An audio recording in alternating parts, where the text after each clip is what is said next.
Sibya sa SibyaTV, mga kasibya. Kabuntagon sa adlaw, init na kayo ang kabuntagon na to sa adlaw nga Friday, mga kasibya. Are we live sa atong mga digital platforms diri sa atong tulumanon sa June PEREZ, KAPARES at your service, mga kasibya.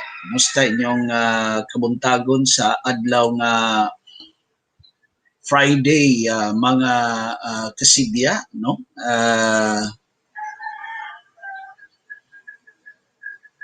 Enero 15 tuig 2021, mga kasibya. So diyan nata sa tunga-tunga ng bahin sa buwan sa Enero, tunga-tunga nga bahin sa unang buwan sa 2021,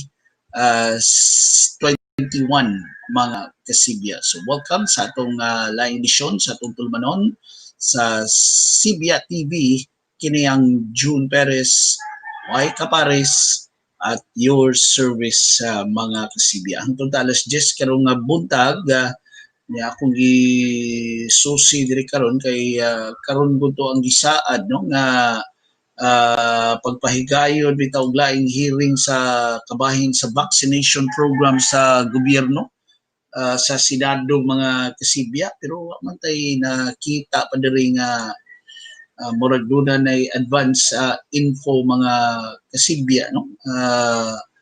Sige lang, ato ning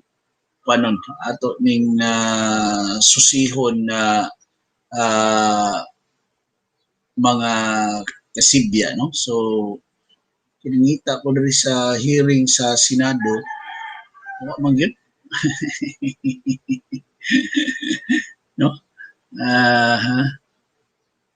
Wa gyud, puro pa mga replay, siguro wa pa makuha, no, wa pa ni andam pa siguro, although doon muna sila ikuan. Okay, part 2. Uy, magsugod na ni. Di mao. Pag na ako magsugod na da. Pero pa gyud, no?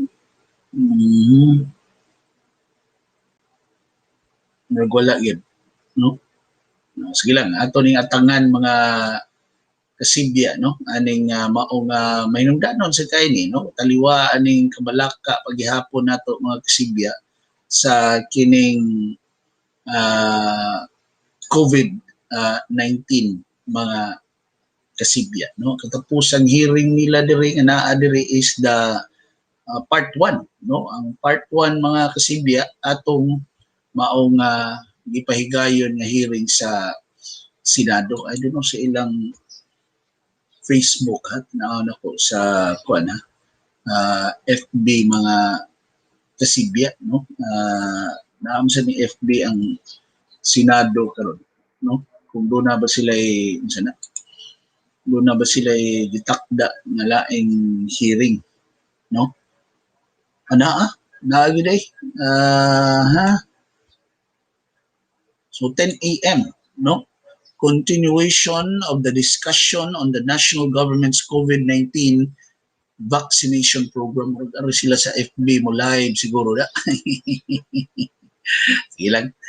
Doon naman nakatultol na ta, no, sa Senate Committee of the Whole, mga kasibya, no. So karon ng 10 o'clock ang maong hearing, mga kasibya, no. Padadaan sa tang Attorney Aina nga 10 AM ang maong hearing. Di as Facebook nila ang kuana ni, ang airing or unsa ba ang broadcast ang pag-live nila karong taod-taod, no. So ato ni susihon karon, ato ni pabati gihapon ninyo, no, sa SibyaTV ang maong Senate Committee hearing, Senate Committee of the Whole, mga kasibya, no. Hybrid ni, dunay tuwa dito sa Senado, doon na say nag-video conference ani mga kasibya, no. Dunay mga bisita nga dili physical ang ilang pagtambong sa hearing, doon na sa bisita na physical ang ilang pag-adto sa hearing mga kasibya. Anyway, kumusta inyong kabuntagon ha sa adlaw nga Friday ay ikapito nga adlaw no sa novena ni Senyor Santo Niño mga kasibya. Nakakuan pa ba mo hangtod karon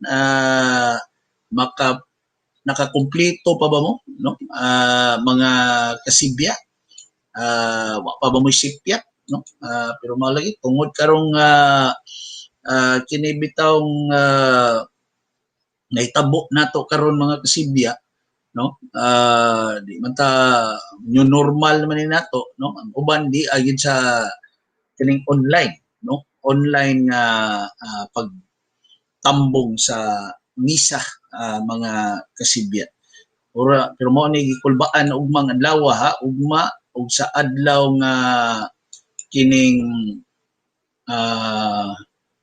Domingo no kay ugma bispiras naman no pero hinumdom la no pero ang adlaw unta Friday wa na ang kagahob sa fiesta ni Senyor Santo Niño ang kagahob sa mga kasaba sa tambol mga kasibya para sinulog wa na kayo kanang linga na kay taana no excited na kita para sa adlaw nga Domingo mga kasibya unya karon mga orasa siguro na nahatod na ang imahe ni Senyor Santo Niño ug sa Birhen sa Guadalupe paingon dito sa kining St. Joseph Parish dakbayan sa Mandawi mga kasibya no.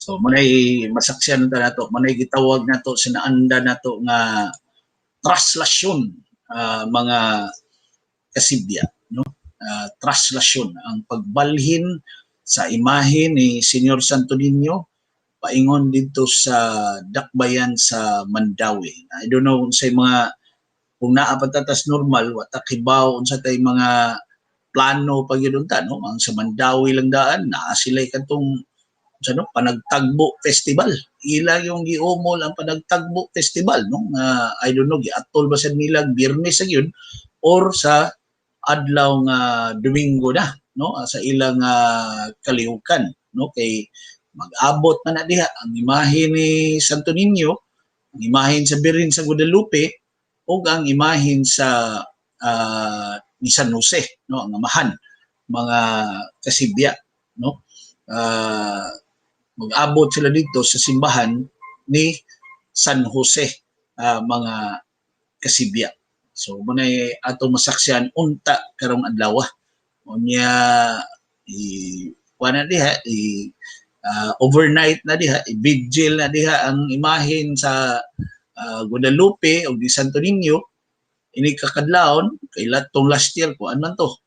Pwerte naman sa yuha ato paingon dito sa kuan no paingon dito sa dakbayas Lapu-Lapu kay ni ambit man gyud ang mga tinugyanan sa dito Birhen sa regla mga kasibya ani adto gyud no ni hapit murag alas 12 mo siguro to unya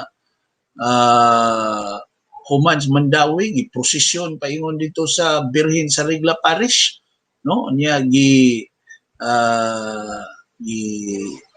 konsisukan sa pagtindaghan na mga deboto dito mga kasibya for pila to ka oras hangtod nga gipahigayon ang misa at I think 4:30 ba to or 4 o'clock ba to misa pagikan murag ana no pagikan nga misa sa imahe nilang Birhen Guadalupe sa Birhen sa Guadalupe o ni Santo Niño pabalik na diri sa Sugbo alang sa naandan nga fluvial procession mga kasibya kadto mao na tatoy mga kausaban no mga dagko na to mga kausaban mga kasibya kung naa pa siguro tas normal rong panahon mga higala mga kasibya mas dako pa siguro nga kasaban ang atong makit-an kay mao lagi tungod sa atong pagsaulog sa ika-500 nga tuig no sa pagtisok mga kasibya sa kining Kristyanismo diri sa ato sa Pilipinas. Ug mao nay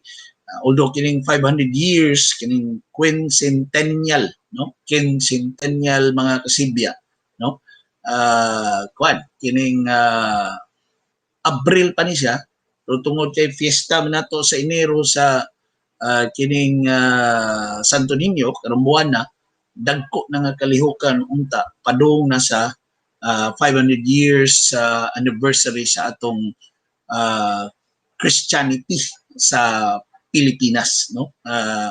Mato din mamahana baklayon Bugkaras, makahinumdong ko ng Marlon Villeta Jun nga mag-live yun gikan Santo Niño padung Mandawi.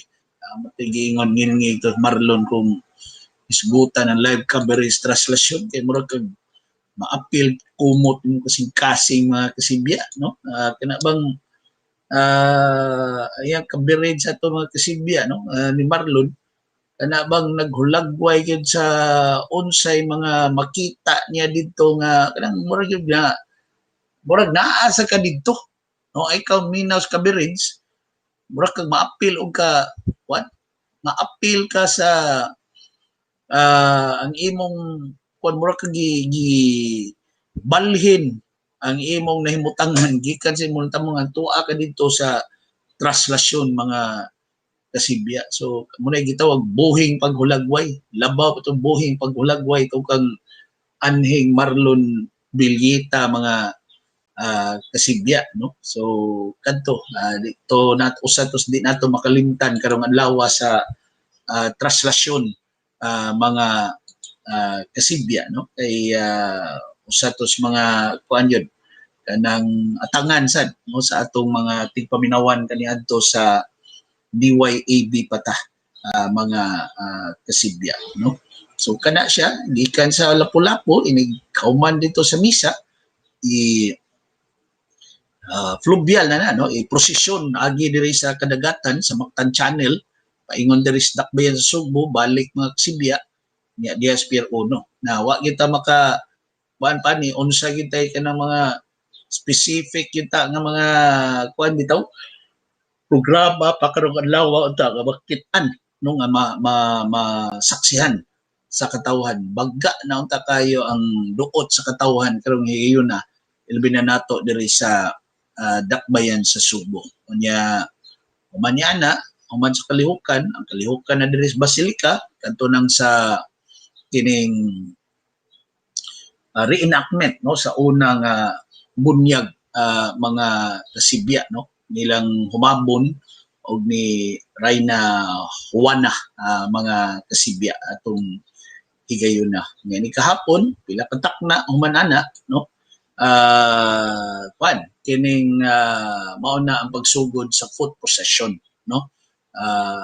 Murag ang last year ang ruta ato ruta last year Birama, no, naka kuan ko to kay diri ko pwesto ato sa Birama pag foot procession perting yung inita atong higayon na, no. Mautoy kanang posisyon nga perting yung inita, no. Kung niya ka sa kanang musugod yung kas posisyon ba, no, kanang alauna mo atang na ka dito sa Birama bitaw pas ila inita to grabe. Yang Birama ko ba yun?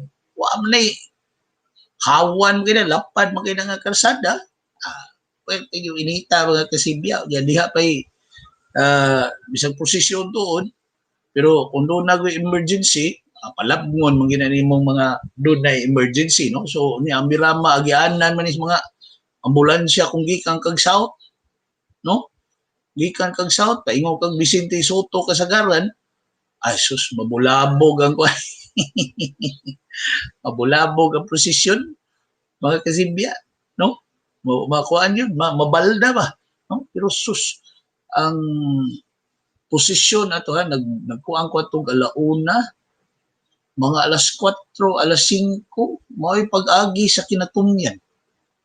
Pero paspas ang dagan atong higayon na kay Birama man to, no, diri man to sa Leon Kilat, niya Magallanes, niya Leon Kilat, niya Pide Rosario Extension, niya Birama dayon, no, niya Rodriguez, niya Fuente, niya Patiguhog diri sa Osmeña Boulevard. unya muliko sila sa Rosario. Unya dito niliko to, dito to liko sa kwan. Mungkira ba to? Ana kay ko kinumdo. Mungkira kulon, no? Kung sayo niya balik dito sa Basilica. Nasayo-sayo na to human. Mga siguro mga alas 6, no? Pas ang lakaw atong higayuna mga kasibya sa kining kwan sa foot procession. Pagkaugma na, mo na ang kwan. Mo na ang kining fiesta na gyud, no? So ugma and Sunday ato ni panid-an mga kasibya kay mao gikabalak-an sad, no? Nga ang bagang duot sa katawhan kay bukas pa man gihapon ang Basilica Minore del Santo Niño para sa mga managpot, kaway diha mo ampo, no? Mangluhod diha sa either sa Pilgrim Center or sa simbahan. Bukas ang Basilica. I don't know wapat ta makahipos ug kasayuran mga kasibya kung ang misa ni Archbishop Jose Palma adto ba gihapon aning chapel, no? Kaning naa diha ang chapel sa Basilica, no? Kanang usa ka bahin diha nga naaron diha ang ilang mga misa sukad ni adtong adlaw nga Martes. Medyo gamay-gamay ra ba ng maong misahanan, no? Huot kayo. Although gamay ra yung kay na sila mga tao nga naa diha nag-alirong pare. Murag ako apihap ana diha, no? Murag napo ana ka mga tao. Udi kay kaabot siguro. Pare, dunay mga assistant, mga kulitos, unsa bay tawag na, mga sakristan, mga usa-duha na, nya dunay lain diring madre ba ni asa kiliran, no? Mga duha unya crew sa ilang kwan kining online mass nila, no? Kay online mass naman tanan nga novena masses, so naara nas mga 11-5 kinadaghanan na po, no?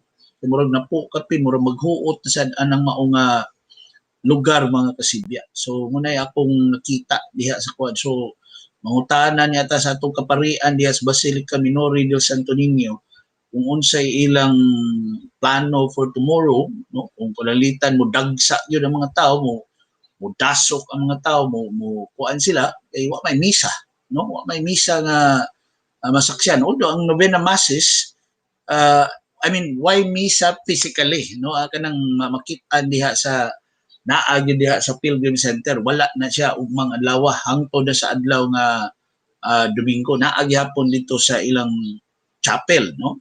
Pero ang mga tao di man pugnan mo adto. Ako manghol gani usas mga wa gyud kuan dito gyud, no? Tambong gyud sa mga novena masses, no? Mga kasibya naagi sa dito sa Tunyo mga kasibya di man gyud mapugnan ang tao gud, no? Na mo adto dito physically, no? Kanang mga nakuangan diha sa online dili matagbaw sa online ganahan gyud mo adto niya magpamisa pananglitan, na may pamisa sa sila, no? Ang kining Basilica o adto yun ka, no? So kana dili mo mapugnan ang mag-imo ng isalikway, imo nang itsupi diha ang mga deboto, no? I don't know kung nagbutang ba sila og screen diri sa gawas para sa misa pero mo kuan manggod o intel na sana mo resulta na sana mga kasibya ang mga tao kung naay monitor diha bahin sa misa bisag tuang misa dito sa chapel mura sa gihapon physical masses na nga novena mass ang mahitabo, so why monitor, no? So ang pagsuod nimo diha igo ra ka either modagkot kaway-kaway ni Santo Niño or ampo ka diha, no? Manalangin lang ka, mangilaba ka sa balaang bata mga kasibya. Kamo unsa ba inyong mga gipangilaba sa kining balaang bata, no? Unsa bay mga nag-una gyud ninyo nga kanang giampo, no? Mga kasibya kuan na bi taybaw ata diri unsa bay kuan nyo for sure ang gauna gyud is ang kasulbaran aning kuan, no? Kasulbaran aning COVID-19 mga kasibya, no?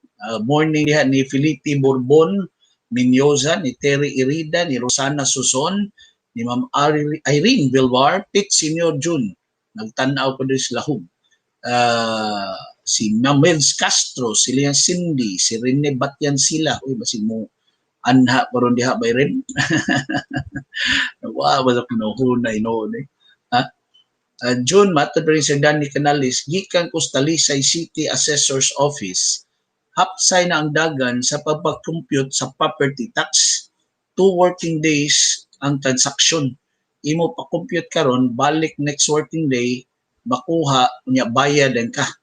Dako kayo notice nga ipa-compute jud kay mi-increase ang buhis kapait. Wa sir, wate mahimo aning kwa sir. Kami sad sa among banay mo sa ninay tabo diha sa konsolasyon nga muna estilo ron sa mga LGUs nga dawaton ang imong kuan, dawaton ang imong mga documents no kay biniranay maron sa property tax kaning real estate tax mga kasibya no. Dawaton tungod sa kabaga sa mga tao ba tungod sa sunod nga binayranay no after holidays no Enero na magsugod. So dawaton siya naitig dawat pero schedulean ka kanus ka mo bayad no kanus ka pabalikon no na di responsulasyon man ni akong kasinatian nahisgutan naman ni sa Dani kadiyot ha ako ning isgutan ang kasinatian is pareha ning nasinati ni sa Dani pero ang ako lang medyo kuan nilang Mayor Aligado diha o ni Joy Aligado ni Vice Mayor ni Aligado nga sa pagbalik nimo for example ako didto ko inaam kay 20% nga discount mga kasibya kung mo duso ka makasubmit ka no maka-file ka before end of 2020 no doon ay 20% discount so inig wa nila kwintaha daan ang imo mabayaran ilisod sa tuod kay magka kay ko anito ko nag-assign ta sila ani 1,000 mo kwinta daan sa imong kuan pero mao lisod kaysa konsolasyon mga kasibya manumano pa mong nila ha no manumano ang ilang kuan filing diha sus manumano pa puwerteng daghana ng filing cabinet diha sa City Treasurer's Office no ang sa assessor wa kay problema no sa Municipal Assessor's Office kay compute man to nimo ang kaning kuan nimo valuation na sa imong yuta no ang diri na gyud nga bayranan sa City Treasurer's Office na diha ang kuan sango mga kasibya na diha ang kana bitawng hinuwatay nagdugay okay naman magpaabot yung no pwede ko tatamuso dito mo hangyo ka ba ana bitaw kay makaila pero walang linya lang kita atong higayon no gipabalik ko Enero I think Enero 5 siguro to pabalik ko mga kasibya no pag-abot na ko dito hapon man sa kuniadto ginapa sa tay mga panglakaw laing mga gilakaw ba so pagbalik na ko dito ang pagka gyapon tao gyapon okay kadto sila gipang schedule to sila mga kasibya no sa kining tinugyanan mga kasibya sa munisipyo so abot ko dito tagaan kong numero mukuha na sa kag numero mo na nagkakuha na schedule ka pero kuha pa kag numero kung ikapila ka tawgon no kapila ka tawgon nagtuo jud ko nga na schedule naman ko niya December 22 December 5 pila na 2 weeks no ang gap no although holiday kasagaran anang tapos Disyembre pero balik ang trabaho Enero 4 di ba na Enero 4 o Enero 5 iko why naka-compute ang idaan kay mas paspas unta tong paagi na-compute tong idaan ba ang mabayran na nimo no kay murag ni times 2 ana ang nabayran na mo sa among kuan ha ang gamay yuta no dias kan saga murag ni times 2 sa ang buhis sa yuta mga kasibya so nakadimalas pagit sa kuha Alas 2, madrigo ato, alas 2, alas 3, mga kasibya. Basta nahuman ko hapit na alas 6. Kaya nakadimalas. Itungod lagi di pa unsa ni dili pa computerize ang ilang filing nga kasibya, ang ilang record diha sa treasurer's office. Ledger, no? Ledger ang what? Gamit pa, no? Sa pag suta, no? Sa imong gibayran sa una, makita nila dito ang imong record, no? Pagkataon-taon na, naabot na katong mga numero nga doon sa akong numero ba, no? Abot at 101 po. Tawag na ang 95, 96, 97, ano ba? Murag usa-us ka, I think katapusan rin po ito or third to the last, second to the last. Pag kuha na, tawag na itong usa. Murag 102. Uy, kanalimot yung istorya sa ito. Unang-unam ni siya.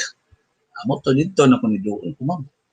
Wapang pumatawag, natawag rin nag-una na ako noon. I mean, nawahin ako, no? Nag-una naman noon siya. Ano ba? So, singa sir, ano to, hatag na to, ano. So, pangita. Nakita na yun tong envelope. Pag-ukab sa envelope mga kasibya, wa may, kuan, wa may ledger. Di, kung patay. Wah, man to, ma'am. Saka diyan sa sila, itong pangitaon sila, mo itong bilib ko itong tinugyanan o empleyada diya sa Municipal Treasurer's Office diya sa Lungsod Konsolasyon, mutumog sa di, mga kasibya, giukab niya, giukay niya tanang filing cabinet dito sa ilang opisina. Pero naabtag ko ano, dulans oras ang kinoy-koy, no? Ang inukayay, una nakita na kinasaag na ang ledger sa amua. Nabutang og laing barangay, no? So iyang gi susi ang mga letter P sa ubang barangay hangtod nakitaan. Pero mo na murag klaruha sa na dia miro do na may sistema, no? Pero medyo langay ang kuan, no? Mura na ako ika komentaryo sa diri sa lungsod sa Konsolasyon. Salamat kay sa Dani pag tuki ani ha kay mao sa nay akong kasinatian sir pag binayranay na, no? Luz Gabutan, Federico Payot, si Angela San Juan, si Norma Romarate, si Angela o si Catherine Manayon, si Jay Numiran diha sa Toledo. Hayag na jud ang panahon diri si Yati Jun, si Bambibing Maratas ni, si Ma'am Cecil Vince, si Cap Purisima, puwerte na yung inita karong higayuna, no? Mga kasibya. So, ano yung ato mga listeners, viewers, mga kasibya, no? Na mao'y nagtanaw, naminaw na to karong mga higayuna, mga kasibya, no? Atong oras, alas 9:30 na sa kabuntagon, nakugang ko niya akong nahipos nga kasayuran, ha? Nga katong duha, no? Duha sa sabi ni sila ron, itawag ba ni sila suspect? Murag, pasakaan naman sila kaso, no? Ako but pasabot, katong nahitabo nga kamatayon ni flight attendant Christine Dacera, mga kasibya. Na I don't know, kaniron murag maukay ni ron ang disugbo. Kay kinido yung duha aning 11 ba ni sila? No? Duha aning 11, uy, taga-Sugbo man. No? Di ta maingon nga Sugboanon, no? Mga kasibya, kung diri ba gini sila na tao, no? Pero dunay nanimaho og taga-Sugbo, mga kasibya. Akong nahibaw-an, ang ako kasayuran gikas kauluhan kinangutanan ko ani. Kung wala bang taga Cebu sa ako mga tinubdan sa bay, wa ba kay kinagdudan ko kani imposible ni wa ni taga Cebu. Nya na yo ko imposible wa ni taga Cebu aning 11 nagkanto ning pulo sila mga gitumbok bitaw nga mga bayot, no, mga sakop sa LGBT community, no, mao man ay termino LGBT, mga kasibya, no, lesbians, gay, bisexual, transgender, murag maong siguro na meaning ng LGBT, no. Sus ni tumaw gyud nga duha ani nila diri gyud sa Sugbo. Either mulupyo sila sa Sugbo, dire sila natawo sa Sugbo, unya either dito na sila nagtrabaho sa kauluhan ang usa gani ni murag kauban nga flight attendant, no, ni Dasera. Ang taga Sugbo ani rong gitumbok kadi lang kay kukuan sa kompleto nga ngan ako ditong gi kadiyota ato sang i research sa kay doon na may mga nipatimaw ani, di ba? Doon na may mga nipatimaw ani nga kaning kuan kani bitawng mga unsa ni nipatimaw nga mga doon na ang latest na kadtong basketballista nga kuan basketball player, no, pero tuwa ni siya sa kadtong pikas kwarto, dili siya apil atong kwarto nga di naagi dito si Christine o katong iya mga higala, no.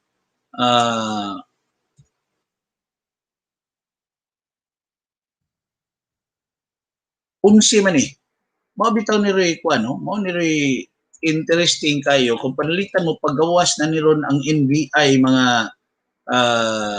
kasibya, no, kung kanang mutino ba, no, na patay gito do may krimen mga kasibya sa kamatayon ni Dasera, amo na ni interesting kay ngano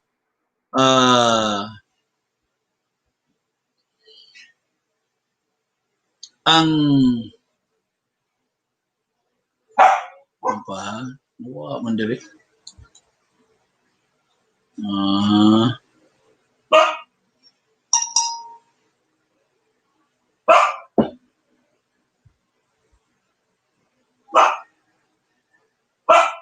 ano man niya.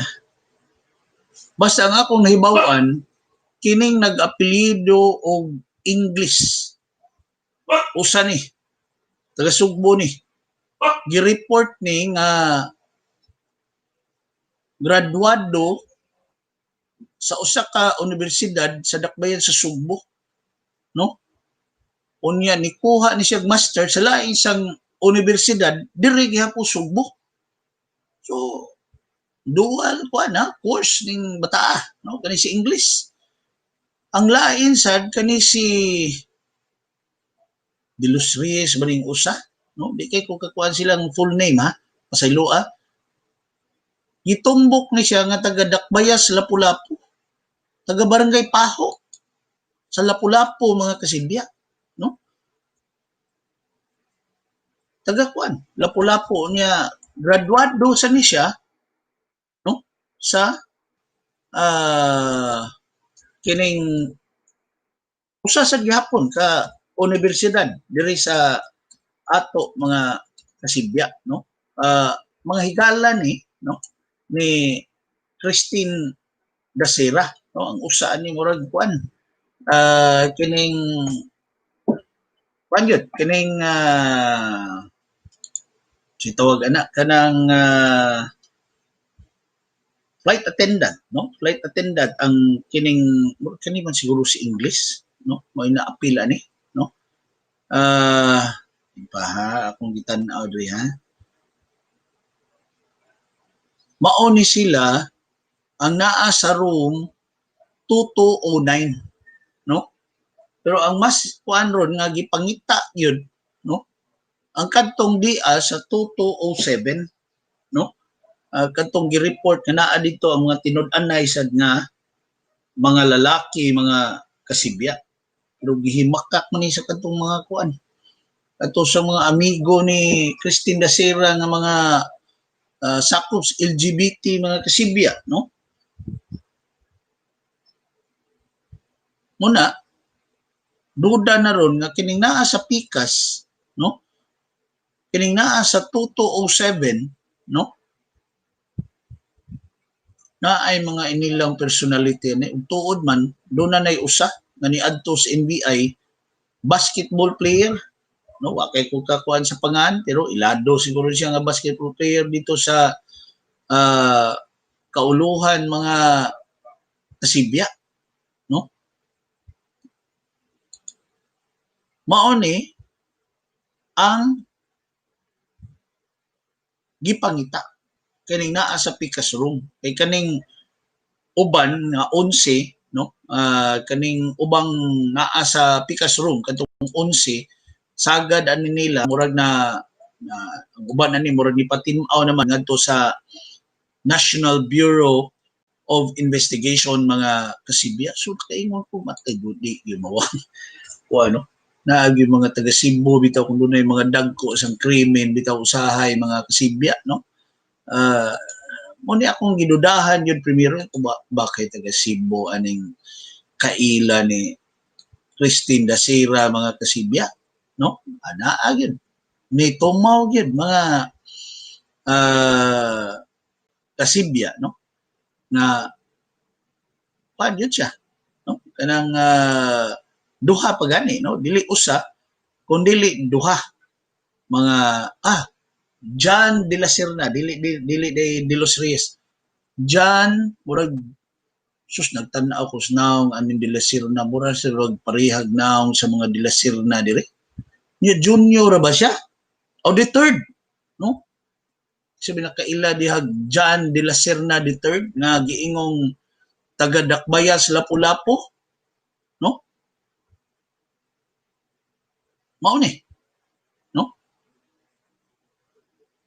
si John de la Serna usa ni sa nakit-an, no, uban ni Christine Dasera nga ni check-in diha sa City Garden Hotel sa Dakbayan sa Makati mga kasibya, no. Mausa ni sila murag kani silang tulo, no, si Galida si Gregorio Angelo Rafael de Guzman, murag mao ni ang anak ni Claire de la Fuente, no, katong what Claire de la Fuente ba to katong singer sa una, no, mao ni so duha ang kaning gitumbok nga taga Sugbo or kaliwat og taga Sugbo mga kasibya, no, aning bahin sa 11, no, kay hangtod lagi karon wa pa gyud ni pero ni gawas na siguro ni pangalan ning 11 mga kasibya pero ang pangalan sa natong lain pa mga tao dito speaker sa lawak mo toy wa pa mahibaw gawas aning player basketball player asudo na ni rape o homicide complaints, no, magipasaka so appeal nila sir na si Di Guzman o si Gregorio mga kasibya, no.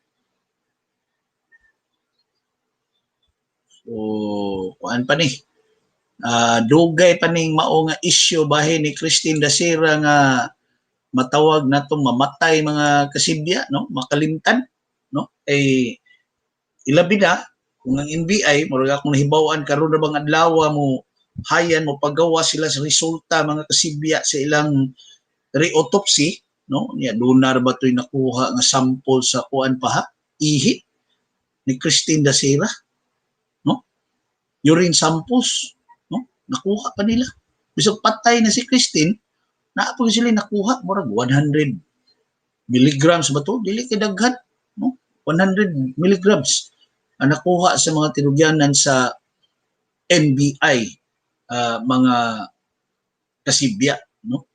So muna ato atangan kung madayon ba ni karong adlaw kay si Justice Secretary Minardo Guevara mao man ni ang matawag natong ni kuan yun, no, kanang ni supervise aning maong kaso kay mao lagi na kuan man ni ron na himo maning nationwide ni ron mga kasibya nga nakapakugang sad, no, aning maong panghitabo mga kasibya muna nga kagahapon adlaw naibaw-an na to ang Department of Tourism mi kuan na mi Unsay tawag ani, mi sanction na no aning City Garden Grand Hotel sa Makati, no?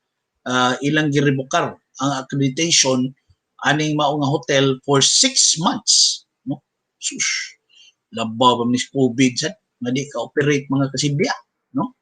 Ang mao nga hotel, no? Although doon na pa ni sila kahigayunan nga mo sang-at og motion for reconsideration kay nasuta na gyud doon matod pa ni Tourism Secretary Puyat, no? Bernadette Romulo Puyat, mga kasibya. Migam di uyag Puyat ha. Ang usam dis anak ni Kuat. No? Danding ko hangko. Ang anak ni Danding. Yan hing Danding ko hangko. May uyab ani niya. Ibiyuda naman ni si Kuan. Si Bernadette. No? Bernadette Puyat. Berna din ni Berna Puyat, mga kasibya. No? Ang maong hotel, ang City Garden Grand Hotel, no? Gi-accredit na dinhi as quarantine facility, no? Ang management probably doon ay mando sa tag-iya aning mao nga hotel, nilapas man. Ni dawat mga guest, no? Mga leisure guest kanang mag prehaton ang Christine Dacera, no? Nga dili sila mga kining sana kanang gi-quarantine para COVID. Pero wala sila, gusto sila mo pahuway dito, marag staycation, mo na gitawag pa, no? Mga kasibya, no? Marag staycation, ni dawat man. So, nasakpan tungod aning kaso ni Dacera, mga kasibya, no? Nabunggo, yun ta, no? Nabunggo sila, no? Kung gamay naman kay multa, 10,000 naman. Gumikas quarantine violation. Chicken na mga kasibya, pero kaning suspension sa accreditation for 6 months, murag dako-dako ni bago mga kasibya. Ari dire ang dakong bunal, no? Murag kuan ni sakit-sakit ni bunal nga gipahamtang sa kuan, no? Kining batok sa mga hotel. Pero matod pang Puyat ha, nga gihatagan ni 2 weeks pa ang maong hotel nga maka-file og appeal, no? So maka-operate gyapon no? Samtang wa pay final ruling, mga kasibya, no? Hinungdanon ng Papilus Tourism, Department of Tourism, mga kasibya, kay ni amaning tungod sa mo na ninotan ni luag ang quarantine protocols nato, mga kasibya, no? Ni able ang mga tourism related facilities, no? Muna nga na daghan ang mga nakagamit sa hotel pero mingaw gyapon, no? Mingaw gyapon ang kuan kaning mga tourism related establishments, mingaw gyapon. Di kung sa kuan pa murag wa pay ulart gihapon ang wash nila karong higayuna, mga kasibya, no? So kuan pa gyud, no? Doon na pag dako pa kayo nga kang ama kasibya, no? So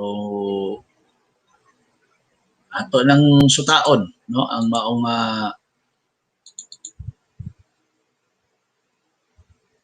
pagsuta sa nakiwa kung sa nakita. I don't know, nakita na ba ni si Kwan? De la Serna, ni pakita na ba ni? Or murag mo siguro lang tulo unang buhi, ano? I mean, unang murag gitanggong ba to sa mga pulis?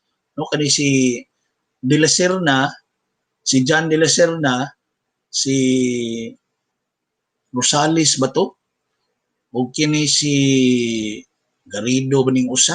Kinsa ning Kwan? Basta diha man to ni atubang sad nga mga upat ba to sa 11 nga na gilambigit, mga kasibya, nagpa-press-con to sila, no? Ang upat. Pero mao lagi paladman pa gyud kining mao nga hitabo. Pero mo nay awhag ro ni Puyat ha nga kamutaw diha mga tag-iyang tourism related establishments. Ayaw mo sige una-una nga puro kwata ra inyong what? Puro ginansya rin na inyong utok, no? Di amtas pandemya ron. Di apam ning kuan. Di apam ni ang sana ni apa man ni ang COVID-19, no? Muna nga kining kuan, kining ni santo pa gyud sa naunaan nga makanegosyo sila, makaginansya mga kasibya. Pero labaw pa ning hitabuan bitaw diha sa City Garden Hotel diha sa Makati. Ang kawawan yun. Kani murag natabunan lang sa ni mga kasibya sa istorya gyud na hitabo ni Christine Nasira, no? Ang kadakong palpak sa kapulisan, no? Palpak yung pulis ato. Bisa kung sao ni moglingi, wag tuo, atubangan og luyo mga kasibya. As in palpak. Muna ni tumaw na sa nirong mga bobo cups. Muna itawag la bobo cups. Mga kasibya, no? Ang una nilang theory, Ripsley, no?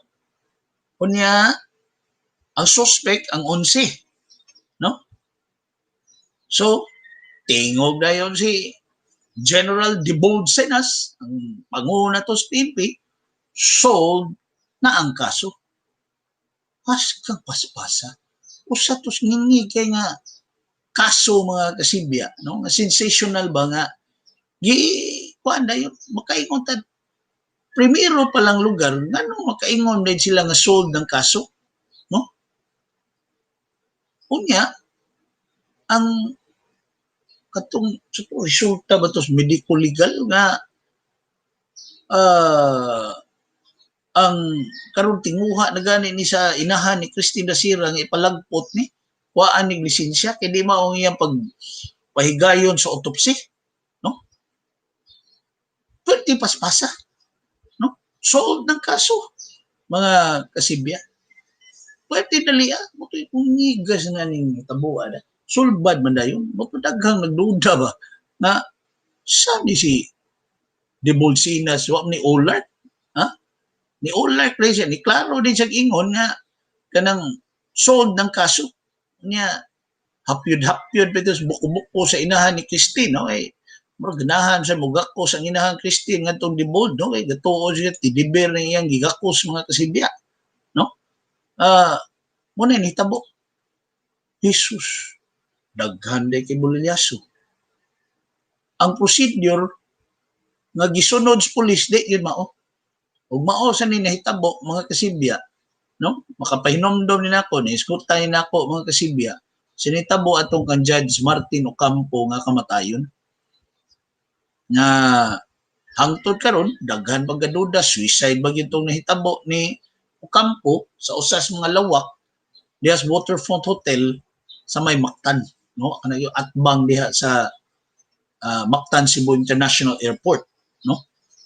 Sus ang di yung kalimtan na to kadto yung apelido nga police officer Tukli ug kadto si isa to yung hippie ato yung lapu-lapu nga wala ni retire na siya sa tingan na to Colonel kalimot ako gapareho lang duha, no? Gapareho lang duha mga kasibya. Ang katawanan yung kanto yung Tukli kay nigamit pa CR dito sa lawak ni Ocampo. O nangihi to siya, unsa to siya, 2 months sugos lawas, no? Kaya may police officer ka, police investigator niya imo na murag giyatak-yatakan dihang ebidensya, no? Mura nag-imong giguba ba ang tawgon man nag crime scene na diha mga kasibya bisan to og kuan na diha kanang naghikog ba na ang kuan, no? Mga kasibya. So kana siya, no?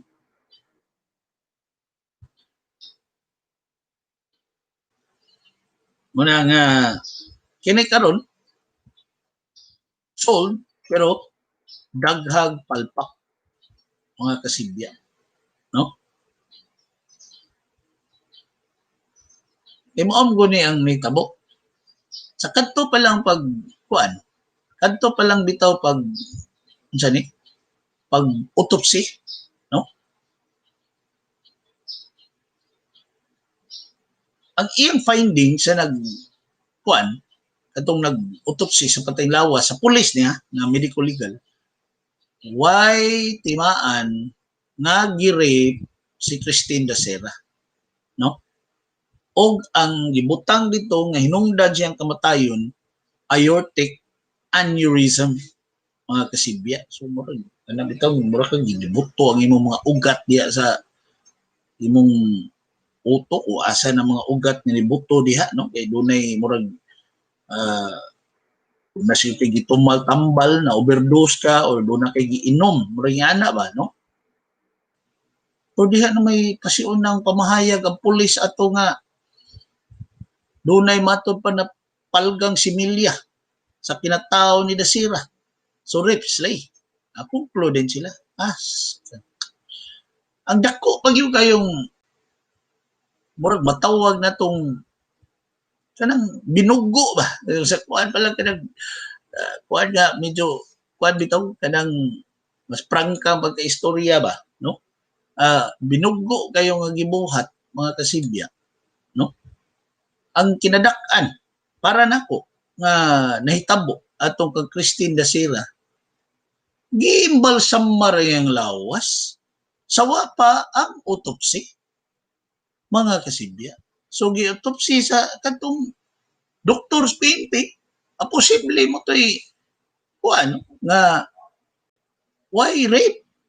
Posible na nga wala dito sa pay mga ebidensya, no? Ang mao nga kuan kay siyempre ini gimbal sa mara na mura man kag ligoon na mura man kag kanang ito gani hiwao ng imong lawas, kwao ng ubang mga kuan, so na flush out na ang dugo, nahugasan ang iyang lawas, usa pa man to ebidensya na may lang gani ang NBI pag re-autopsy, no? Nga doon na pa sila nakuha nga pipila ka mga ebidensya. Muna karon murag natabunan lang gid kining bahin sa kag Christine Dacera, pero kung doon na di angayang makmakon pagayo kinis dibol sinas, no? Takal sa istorya. Ang hipis PNP, takal sa bukas ba gihapon. Yung makahinumdog taning sinas si magipambuhat sa dinis PRO7, no? Nga watsan kanang ang ba medyo mabuwasan para mo istorya mga kasibya, no? Example ana katong bang dinudahang pulis maoy ni ambush ni pusil ni Jingjing Kadungog, no, sa Tihero nga nakalingkawas sa mao nga tinguha pagpatay, no? Ang pulis kinaapsan man, no? Nakita mo to CCTV pero wa gito ba ambot yun sa si kuan bitaw ato ano wa gito ma kuan bitaw sinas, so si sinas man nang nisog kay namatay man tong gitumbok nga ni patay ni tinguha ni patay ni Kadungog, police man di ay, no? Kay naapsan man siya, no? Dito sa may barangay Tihero gyapon diha na eskina diha sa may Sirhing Osmeña Avenue kanang ay gas station diha, no? Mga kasibya. So unay nahitabo. So sinas puwerte nakalaban siyang pulis. Giisip ang bayani ang mga pulis, no? Paglubong dito sa Negros yung pulisa, no? Mao siguro to'y yang lugar mga kasibya, no? So muna nahitabo mga kasibya nga magpadayon pa ni mga palpak sa kapulisan, no? Mura sinas kabantay mo kas kag hilumang sinas kay mubuka di usag ba sinas mga kasibya o bida, no? Kuan ni mosamot ni siya kaapiki karong hingayon na, no?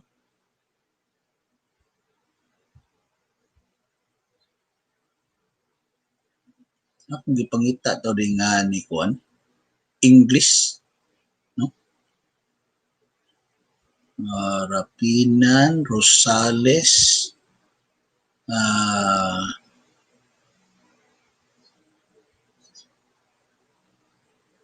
sa pining uban ha? Wa naman gibutan. Pero kumplito na ni ang kuan. Kompleto na ning 11 ang pangitao na lang gud ug mao ni ambot nga nung murag gapugong-pugong pa ni kung sa kuan pa wa pa sa ni gibutyag ni kinsa ning 11, no? Di kinsa ning ubang mga tawo nga naa dito sa pikas lawak mga kasibya, no, nga mo'y nakailan lang Christine ug mga kaubanan, no?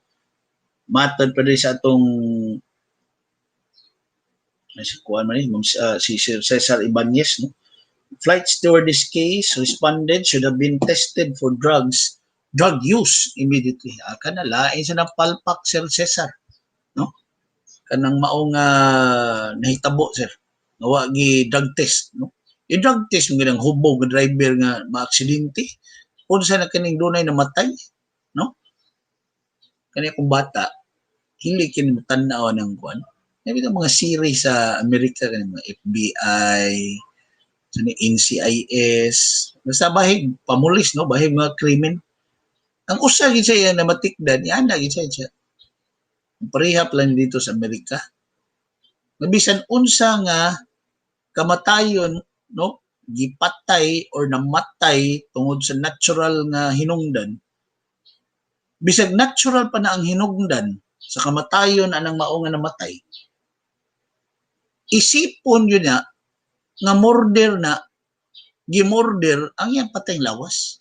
Bisan pa kung klaro na kaayo nga namatay siya tungod sa sakit, no?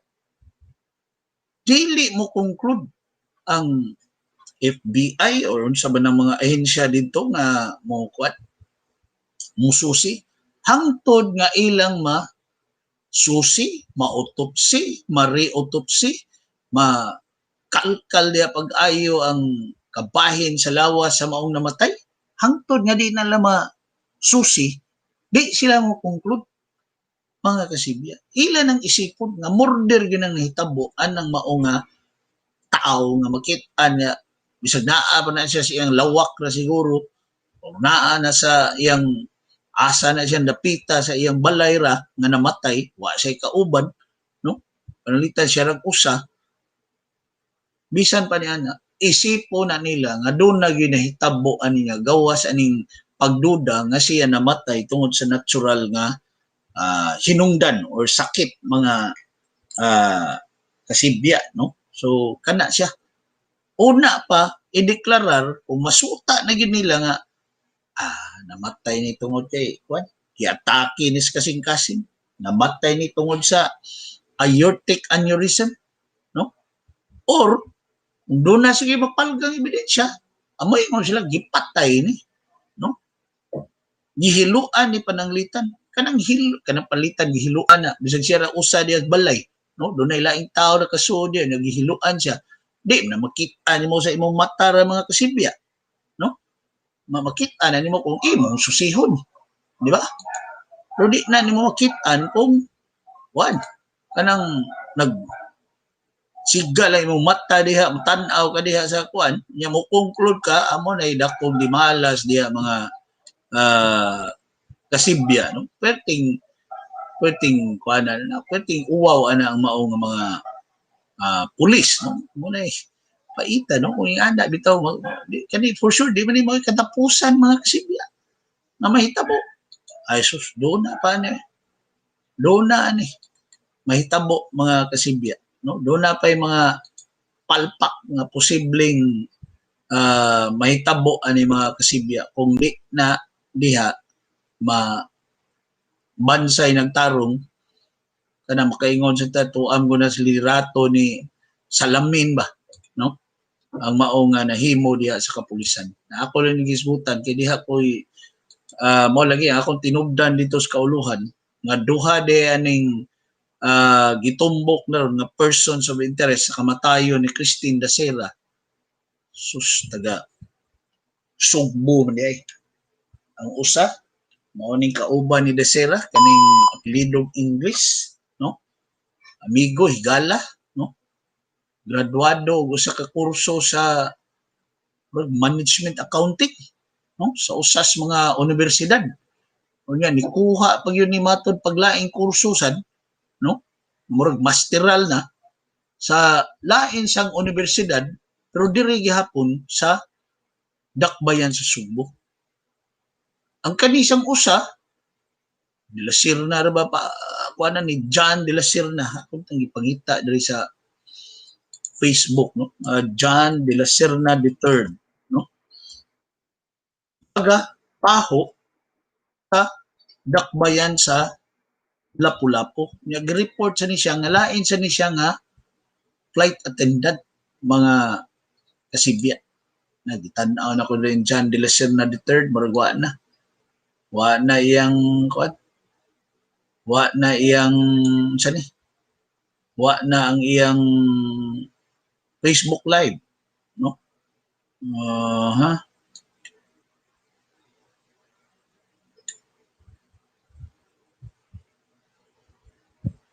Ay John Michael de la Serna pero di ni mao, no? Murag John de la Serna III gyud ni siya, no? Mga kasibya, no? Mao ni siya ang taga-dakbayan sa Lapu-Lapu, mga kasibya, no? So dapat masulba na ni pulis ay, no? Para maka kuan na taon to, no? Maka huway sa dayon kung palitan ipatay gito si Christine do nagi-krimi na hitabo mga kasibya maka kuan na makapahuway na to siya maklaro na ba nga si Christine subuhin ni gipatay ko ba no gipatay ko wala ko namatay tungod sa aortic aneurysm kanang makatingog si Christine mga kasibya, no? Sugod naman lang sa kuan pero wa pa may kuan diri sa FB, no? Kadiyot kaya murag na nasa wa pa mo rin pagsugod tayo pa ha ato ni tanawon mga kasibya ha kung maka sud na ba ta ha atong ato na ni papaminaw ninyo, no? Ato na ni papaminaw ninyo ang hearing sa Senado, Senate Committee as a whole mga kasibya, no? Aning maong pagpadayon nila sa pagdungog sa kining kuan sa vaccination program sa COVID-19 sa gobyerno. Ako sa ning share screen ninyo ha.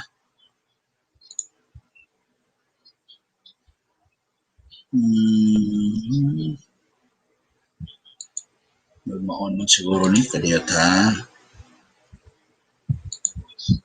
Magmaon ni.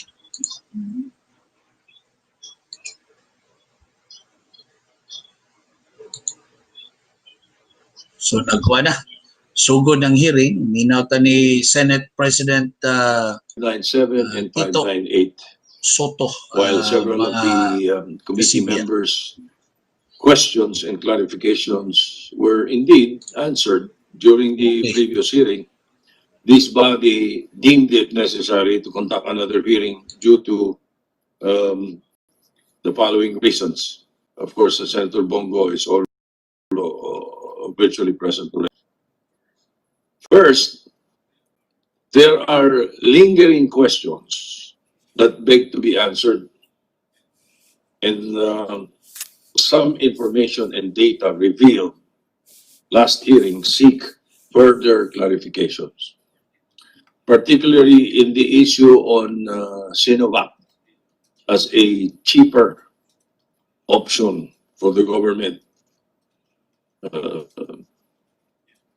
Emphasis on cheaper. Do Filipinos really have no choice?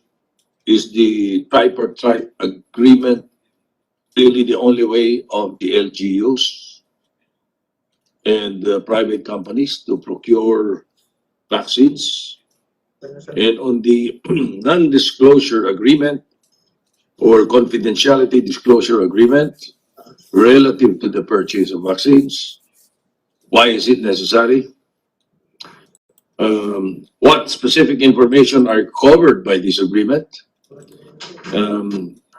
Is it more important than the right of the people to be informed? Well, we hope these issues and more will be resolved in this hearing.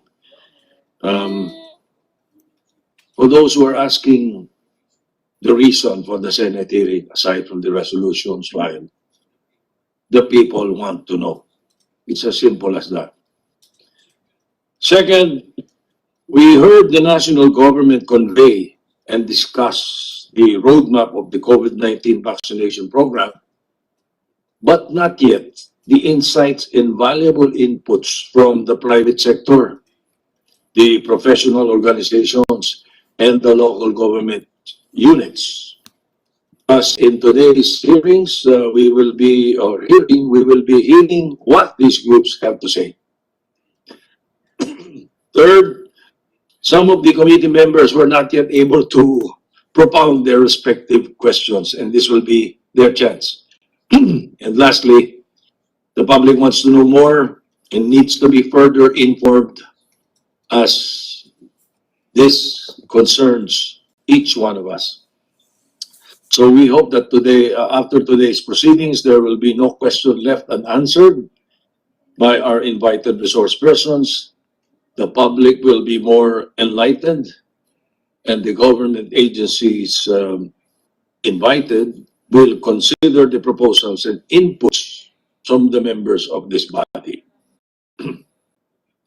With that being said, and before we formally start with the discussion, maybe again request the Secretary to acknowledge the presence of our invited resource persons, both physically present and virtually present, for the record. And afterwards, the Secretary is hereby directed to administer the oath to all those resource persons who haven't taken their oath yet. Secretary Villarriga. Present today in today's hearing are the following resource persons: Secretary Carlito Galvez Jr., the Vaccine Czar. From the World Health Organization, Dr. Rabindra Abhiyasinghe. From the Department of Health, Secretary Francisco Duque. From the Department of Finance, the department is represented by Undersecretary Mark Dennis Hoven, together with Director Robert Mariano. From the Department of Foreign Affairs, the department is represented by Assistant Secretary Eric Gerardo Tamayo, together with Assistant Secretary Igor Bailen, who is virtually present. The Department of Science and Technology is represented by ASEC Lea Buendia, virtually present, together with Dr. Jaime Montoya. From the Department of Interior and Local Government, the department is represented by Undersecretary Epimaco Densing III, physically present. The Deputy Chief Implementer IATF and Testing Czar, Secretary Vincencio Dizon, is physically present. The Food and Drug Administration, FDA, the Director General Rolando Enrique Domingo is physically present. The Intellectual Property Office is represented by Director Lolibeth Medrano, virtually present. The Philippine Medical Association is represented by Dr. Benito Atienza, virtually present, with Dr. Lulu Bravo, also virtually present. The Philippine Nurses Association, PNA, is represented by Governor Melvin Miranda, physically present. Swellig Pharma Philippines is represented by Ms. Janet Jacosalem. Pfizer Philippines, Mr. Andres Lidel is virtually present. From Unilab Incorporated, Attorney Dave Frederick Escalona, physically present. The Cold Chain Association of the Philippines is represented by Mr. Anthony Dizon, virtually present. The Presidential Advisor for Entrepreneurship, Mr. Joey Concepcion, is virtually present. The League of Cities is represented by Ms. Veronica Hitosis, virtually present. The Union of Local Authorities of the Philippines, ULAP, the Governor Dakila Carlo Cua is virtually present. together with Governor Presbyterio Velasco, also virtually present. May we request the resource persons to please stand up for the oath? Those who have not yet taken their oaths from the last hearing, please raise your right hands. All of them. Do you swear to tell the truth and nothing but the truth in this hearing? Thank you. That's it. Yes. Let it be placed on record that the resource persons acknowledged and answered in the affirmative to the question of the Senate Secretary. Just as a reminder to our guests and resource persons, those who attended the last time and took their oaths, they are still under the same oath. Before we proceed, there is a point of personal and collective privilege that Senator Ping Lacson would like to take up. So, Senator Lacson, you're recognized. Thank you, Mr. President. And you may deduct the time consumed from my 10-minute allotment during the second round. Mr. Senate President and Chairman of the Committee of the Whole, at the outset, let me set the record straight. I will also go straight to the point. During last night's Zoom meeting to discuss vaccine updates on treat, trace, or test, trace, treat, or T3 for short, the country's vaccine czar, Secretary Carlito Galvez Jr., virtually accused the Senate, or at least some senators who asked questions during last Monday's hearing, of, quoting his own words, demonizing vaccine developers or hurting the ongoing negotiations of our government with vaccine manufacturers and suppliers, apparently referring to Sinovac. He specifically mentioned my name as allegedly politicizing the issue at hand, mainly because of Secretary Duque, which I deny, of course, as well as the names of Senators Mig Subiri and Kiko Pangilinan in relation to the Sinovac vaccine, as if blaming the Senate for the brewing vaccine procurement controversies. For the record, we senators do not spend long hours seeking clarification from our resource persons, like Secretary Galvez, because it is incumbent upon us to exercise our mandate to demand transparency and accountability from our chief implementers on how they use or plan to use public funds. In this case, to recover from a health crisis that continues to threaten every aspect of human life. After all, I am certain that everyone in this hall and those attending online will agree that our recovery from the COVID-19 pandemic is not a single man's business. It is a matter of record that Congress wasted no time in passing legislative measures and appropriations to quickly respond and address the current health crisis. In fact, Mr. President, for the national government's vaccination program alone, which currently stands at 87.5 billion pesos, speaks volumes of the legislature's resolve and commitment to our nation's common cause. Mr. Chairman, let me assure Secretary Galvez, walang politika sa pagdinig na ito. Katulad din ng sinagawa nating pagdinig kamakailan lamang sa pang-abusong ginawa sa pondo ng PhilHealth, na sa kasalukuyan, as we speak, ay may mga kasong kriminal na hinaharap ang ilang individual. We call it oversight, or check and balance, if you will, being exercised by a co-equal branch of government. It is indeed unfortunate that the Senate is being dragged as a scapegoat by projecting the narrative that this inquiry is being used as an avenue for political agenda. Tagatanong lang tayo, Mr. President, ang mga resource persons ang nagbibigay ng mga datos na minsan ay magkakasalungat at magulo. During the last hearing, we raised the question of why we could not procure vaccines at a much lower cost, as in the case of AstraZeneca, which has been forthright in announcing that it will accord low-income countries such as ours at a no-profit basis. Its vaccines costing only $2.50 per dose, instead of its commercial price of $5.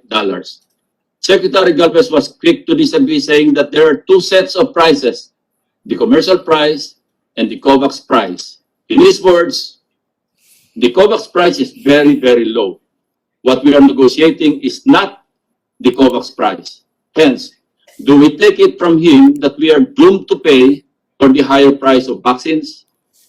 However, just 2 days later, when the steep prices of vaccines stir public outcry, he cautioned the people not to believe those who say it, as these are market prices. In what appears to be a brazen contradiction of himself, he now claims that the government is negotiating with vaccine makers at the more affordable COVAX prices. Simple lang ang tanong, Mr. President. Nakakamura po ba tayo o napapamahal pa? Our confusion brews from the procurement of Beijing-based Sinovac Biotech vaccine, which price ranges from a low of $13.60 to a high of $29.75, or from 680 pesos to 1,487 pesos and 50 centavos per dosage, as reported by several reliable sources. The Office of Senator Angara, for example, with data provided by the Department of Health itself, pegs the cost of Sinovac at 3,629 pesos and 50 centavos for 2 doses. Undeniably, data shows that Sinovac ranks as the second most expensive vaccine in the market. As if to pacify the public, Secretary Galvez stated in a television interview that the cost of the vaccines, when purchased through the COVAX facility, will decrease by as much as 300%. If I still remember what my mathematics professor taught us many years ago, with a 300% decrease in price, we can demand a rebate equivalent to 200%. Eh kung ganyan pala ang diskwento, Mr. President, bumili agad tayo ng 5 trillion pesos worth of vaccines at singilin natin ng 10 trillion pesos na rebate para mabayaran natin ang pambansang utang natin na umabot na sa 10.13 trillion as of November last year. Be that as it may, Mr. President, it appears that our initial lock-in agreement with Sinovac, comprising 25 million doses, will not be covered by the ludicrous 300% markdown, as the COVAX facility only has this agreement for early rollout in February with Pfizer-BioNTech vaccine of a limited quantity. COVAX also has secured agreements for AstraZeneca, Moderna, and also signed agreements for Johnson & Johnson and Sanofi GSK. There was no mention of Sinovac.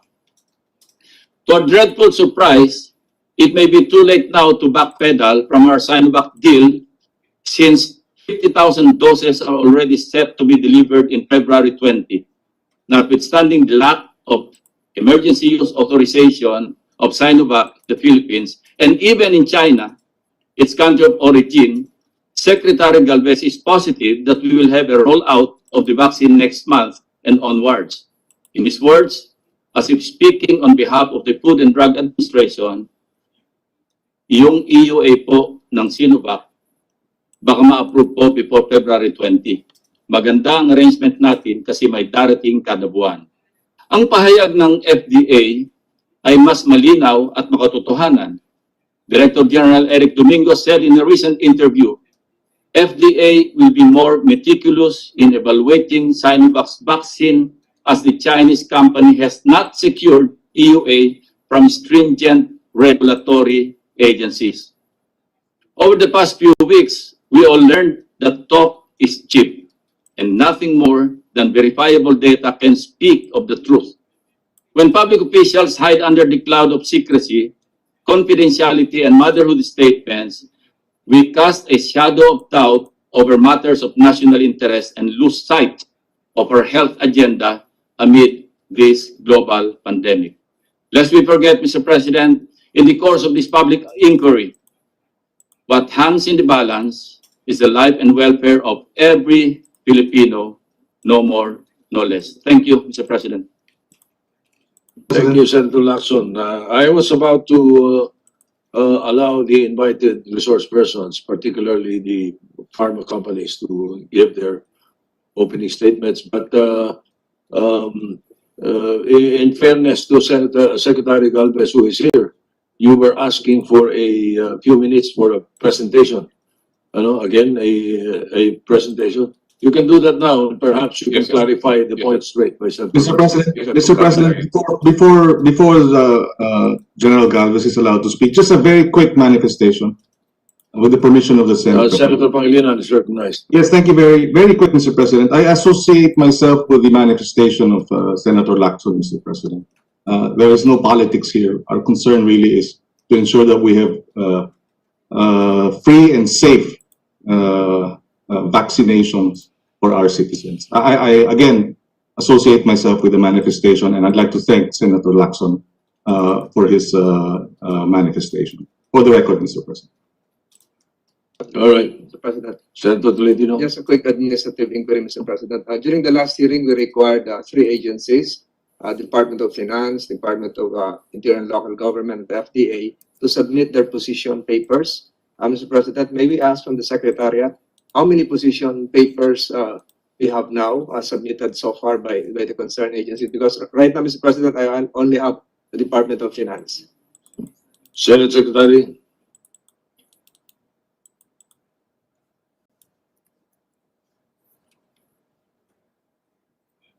I'm overhearing the response. It's only the DOF that has submitted so far.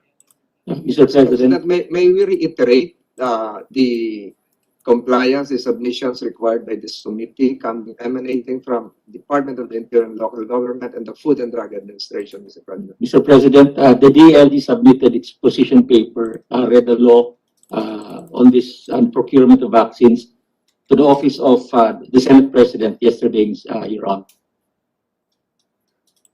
Mr. President, we also submitted, I'll just check kung saan pong office natin. They have submitted according to FDA and the DILG, no? Yes, Mr. President, the DILG. DILG and FDA. Just give a copy to Senator Tolentino. All right. We'd like also to acknowledge it was missed out that the president of the League of Cities is present, Senator Mayor Bing Lunardia. All right, Secretary Galvez, you have the floor. Go ahead. To our Senate President, thank you very much for allowing me to present my piece and also to put clarity on some of the comments of Senator Lacson. To the Senate President, Vicente Soto, sir, and members of the Senate Committee of the Whole, Health Secretary Francisco Duque III, my fellow cabinet members, and other public servants, good morning. On behalf of the National Task Force Against COVID-19, thank you for giving us again the opportunity to further clarify major issues being raised in the implementation of our COVID-19 national deployment and vaccination plan. Next slide, please. At the onset, I would like to emphasize that the urgent task we have at hand is to secure supply and accelerate the procurement of safe and effective vaccines for all Filipinos, given the immense challenges and supply limitations. Thus, through the national government's whole of nation approach, policy, and innovation, it has initiated LGUs and private sector can now and have procured COVID-19 vaccine doses. Yesterday, we have signed with AstraZeneca 17 million doses, or more or less 8.5 million Filipinos can be vaccinated. And this is the only novel tripartite agreement that existing in the world. Next slide, please. Next slide, please. The Philippine situation now must be understood in the light of every limited global supply of vaccines, where every country in the world is seeking to gain access to vaccines, and where 80% of available supply has already been taken by richest countries. Knowing there is a limited supply, our policy is to build a portfolio of safe and effective vaccines and working with the private sector and our local government units, because gaining access to more vaccine manufacturers and more partners enable us to secure more supply for our country. It cannot be supplied by only AstraZeneca, and it cannot be supplied by any manufacturer, because the supply that we need is very immense.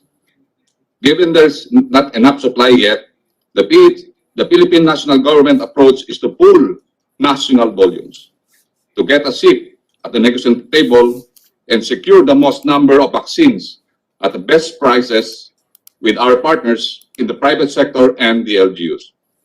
Pooling the demand enables us to negotiate lower prices for larger orders. Looking at the experience of other countries in the world, next slide please, you will see that the centralized national procurement is the prevailing approach globally for both developed and developing markets. For the US, procures vaccine supply at the different federal level for all states. So the US federal bought their vaccines for all states. The European Union procure vaccine supply for all 27 member states. The UK procures vaccine supply for all UK nations, such as England, Scotland, and Ireland. India procures vaccine supply at the national level for all state and union territories. Indonesia procures vaccine supply at the national level for all states. At the same time, Argentina also procures vaccine supply at the national level for all provinces. And these are the following reasons. Given the limited global supply, it is the best interest of a country to pool its demand in order to gain access and negotiate to a much lower prices. Number two, to fulfill government responsibility to ensure equitable distribution and there will be no privileged access. To comply and align with existing regulations on the use and sale of vaccines across countries. Next slide, please. As part of the national government whole-of-nation approach to deal with the limited global supply of vaccines, it has innovated a solution allowing our other parties, like the private sector and the LGUs, to immediately purchase, secure vaccines and augment the country's supply. The tripartite agreement that we have signed yesterday, which is the first of its kind in the world, enables the national government in partnership with the LGUs and the private sector to unlock the best prices for vaccines, gain access to more supply, and dramatically expand the sectors that can be vaccinated. This model allows the National Task Force Against COVID-19 to do more with less. Next slide, please. We have been pursuing a portfolio strategy and are negotiating with 7 vaccine manufacturers. These are the Serum Institute of India for Novavax, AstraZeneca of UK, Pfizer of US and Germany, Janssen or J&J of US and Belgium, Moderna of the US, Sinovac of China, and Gamaleya of Russia. Each of these vaccines were given EUAs on their origin countries. This proves that we are not favoring any one particular brand or country. While we cannot yet disclose the number of orders, we are assuring the public that we will have fair mix of vaccines options. But we want to again emphasize that one, only those vaccines endorsed by the vaccine experts panel will be purchased. I say again, only those vaccines endorsed by the vaccine expert panel will be purchased.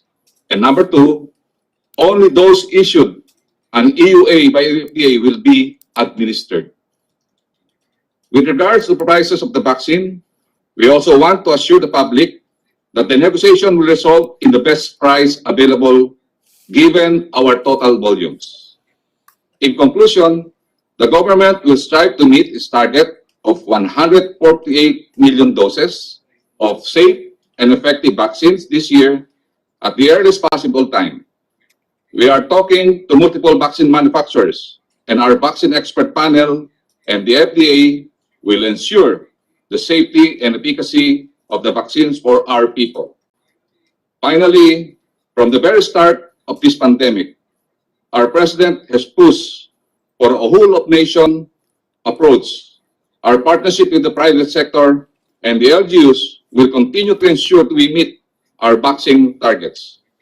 which is essential to the start of the economic recovery and restore normalcy in the lives of the Philippine people. Thank you very much, and mabuhay po tayong lahat. All right, before we allow our colleagues for their questions, we would like to allow the private sector, specifically the three pharma companies that are with us, to give their short, if possible, opening statement.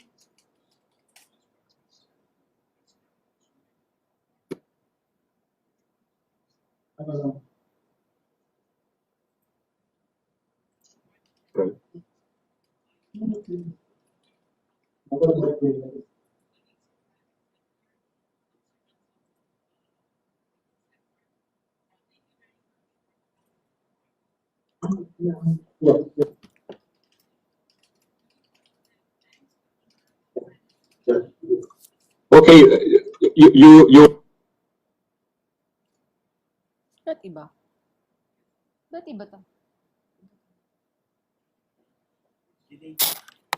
Delay. Delay. Delay yung delay yung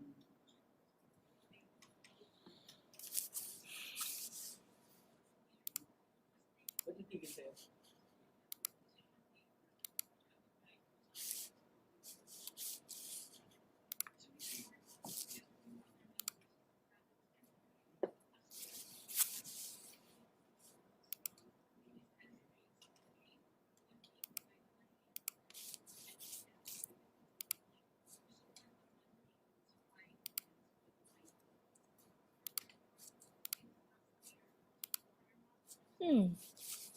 Bakit nag...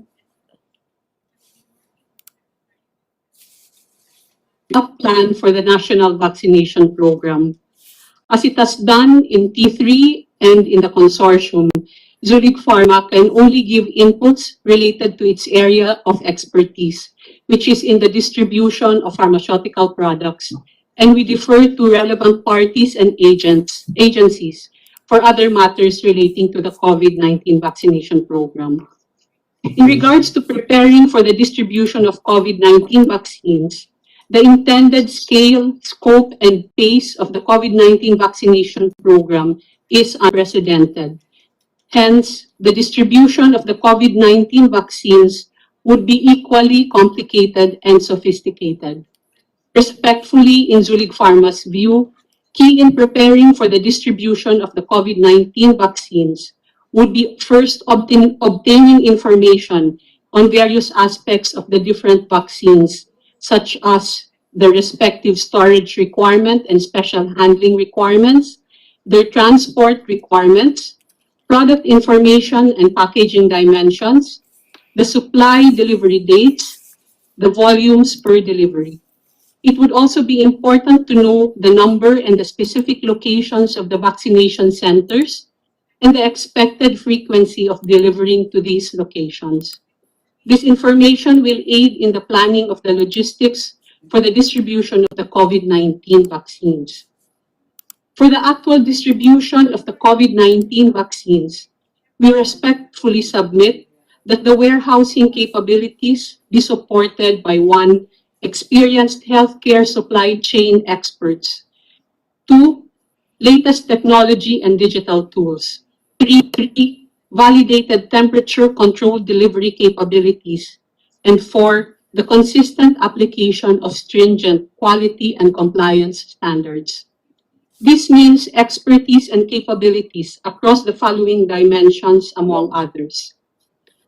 First, ideally, a pharma-grade warehouse facilities capable of handling the different temperature requirements of the vaccines, which are 2 to 8 degrees centigrade, minus 20 degrees centigrade, and minus 80 degrees centigrade. More importantly, storage facilities equipped with redundancies, automated temperature monitoring devices with alarms, and this will protect the vaccines from spoilage due to unmonitored temperature excursions while in storage. On delivery and transport network, there should be a fully validated passive packaging methods capable of handling the different temperature requirements of the various vaccines, with temperature monitoring devices while in transit to maintain their quality and efficacy. Capability to transport by air and land in a timely and organized manner, and a network of regional warehouses. Furthermore, the vaccination centers should have the capacity to store at the required temperatures. With regards to personnel, a team of experienced personnel that have been appropriately trained to properly handle the varying requirements of the different vaccines. Also, because of the scale of the operations, there should be a dedicated, experienced team to manage or handle the warehouse. On information technology and digital systems, integrated IT systems that not only allow automated processes, but also transparency and traceability to monitor the vaccines from warehousing to vaccination at batch and lot number levels. Warehouse management systems should enable the first expiry, first out movement of products, as the vaccines will most likely have short shelf lives of 6 months. FEFO or FEFO will minimize the risk of vaccines expiring in the warehouses. The IT digital system should be able to track all transactional movements from real-time order tracking, delivery confirmation, and inventory monitoring, even at the vaccination centers. This should also be interfaced with government systems for faster exchange of information and data. Ideally, all these should be integrated to achieve efficiency and transparency. As we mentioned, the magnitude and speed of the COVID-19 vaccination program will be extraordinary. Thus, the logistical challenges will certainly be complex and many. However, we believe that with sufficient planning and the public and private sector working together, those challenges will be met. Thank you, Your Honors. All right, thank you, Zulik Pharma. Let's now listen to Unilab Incorporated. Go ahead. Good morning, Mr. Senate President, honorable members of the Senate, and honorable members of the Executive Department. We thank you for inviting us to this chamber. As we have done so at the beginning of the pandemic, Unilab continues to support the public and the government in these trying times. We are preparing and expanding our capacities in order to be in a position to accelerate the planned deployment of vaccines. We have been coordinating with the national government through the NTF under the leadership of Secretary Galvez in the past months on this matter. We join the government and the rest of the nation in looking forward to immediate relief from the hardships caused by the COVID-19 pandemic. It will indeed require all of us working together in the spirit of Bayanihan to accomplish this. Thank you, Your Honor. Thank you, Unilab. We now hear from Pfizer Philippines. Pfizer, you are next. Good morning. This is Andreas Rido. I'm representing Pfizer Philippines. The Honorable Senate President Vicente Soto, honorable members of the Philippine Senate, members of the Cabinet present in this hearing, ladies and gentlemen. Thank you for inviting Pfizer to participate in this hearing on the Philippine government national COVID-19 vaccination program. Pfizer prioritizes patients worldwide, and we are committed to bringing this candidate vaccine to help meet the global public health need as quickly as we can. Pfizer believes it can impact and make lasting contributions to positively change patient lives, and we welcome opportunities to partner with the Philippine government to advance the health policies. Pfizer is very keen to partner with the Philippines and ensure that the Pfizer and BioNTech COVID-19 vaccine is available for use in the country. To date, we are in advanced discussions with the representatives of the national government on a potential COVID-19 vaccine supply agreement with Pfizer. And consistent to the commitment of Pfizer to make Pfizer-BioNTech COVID-19 vaccine available in the Philippines, we filed our application for emergency use authorization with the FDA on December 23rd of last year. It is really encouraging to see that our mRNA vaccine received yesterday the EUA approval by the FDA in the Philippines. We commend the FDA and Director General Domingo for its careful assessment of the Pfizer-BioNTech COVID-19 vaccine and timely action to help protect the people of the Philippines. We plan to make vaccine doses available in the Philippines as quickly as possible based on the terms of a fully executed supply agreement, and we are working closely with the national government to potentially close the supply agreement soon. I'm also very happy to announce that it is Pfizer's intention to make available its COVID-19 vaccine to low-income countries like the Philippines at a not-for-profit price during the pandemic. We really hope Pfizer will be able to significantly contribute to meeting the Philippines' goals in its national COVID-19 vaccination program. Thank you, Your Honor. Thank you. We'd like to thank you all, the three companies, for informing us that, giving us that assurance or those assurances. Thank you very much. So, Mr. President. Mr. President, Senator Angara po. May we make a quick manifestation, Your Honor, with the indulgence of our colleagues? Because yes, we would like to acknowledge the presence of those who have already just recently logged in, Senator Recto, Senator Pimentel, and Senator Angara. Yes, what is the manifestation? just a quick, it will take less than a minute with the indulgence of our colleagues. I was mentioned earlier in connection with the prices of the vaccines provided by our office. I just like to state for the record, Mr. President, that these were furnished to us, to the office, to our office and the Senate Committee on Finance during the budget deliberations around late November, early December by the Department of Health. Just to place that on the record, we have no personal knowledge about these prices. We have not contacted any of the manufacturers. Just to place on the record that these figures came from the Department of Health. Thank you, Mr. President. Thank you to our colleagues. All right, thank you, Senator Angara. Let's proceed with the tradition of the Committee of the Whole.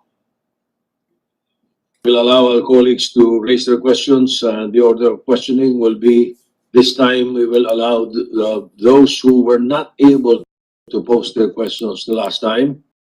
We have a short list here, and then those virtually present, and then those who are in the order of log in thereafter. But allow, with your indulgence, allow the chair to, as usual, post the question from the public and the media. And this time would like to focus on the questions for the Philippine Medical Association or vaccine experts. So we'd like to acknowledge Dr. Lulu Bravo. Are you online, Dr. Bravo? Yes, sir. I am here. Thank you very much for this honor and privilege. Good. All right. Here's the question. If a person has been inoculated of the required dosage of a particular brand of vaccine, can he or she be vaccinated again of a different brand? This is not recommended, Your Honor. Interchangeability, that is what we call it, is actually a no-no because no company will be willing to do a study on that kind of a process. So most of the results that we will get, if this were done, will not really be based on standard procedures.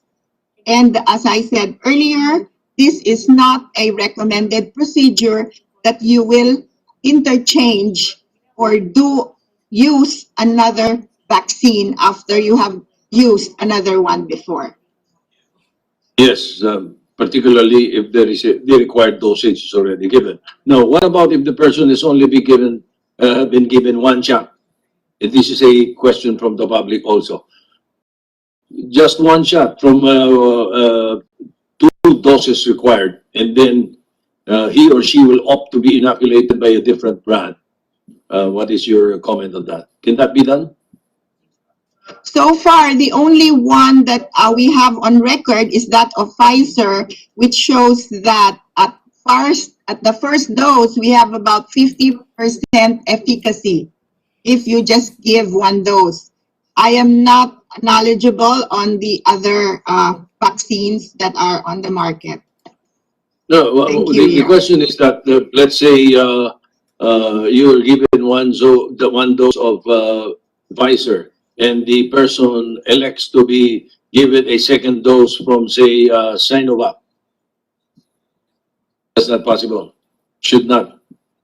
Well, as I said, there is no data that will really give the evidence of any efficacy on that matter. However, should this occur when a vaccine has been used previously and then you use another one, what happens is it could be recommended that you finish off with another second dose of that second vaccine that you use in order to complete the 2 doses of that second vaccine that you use.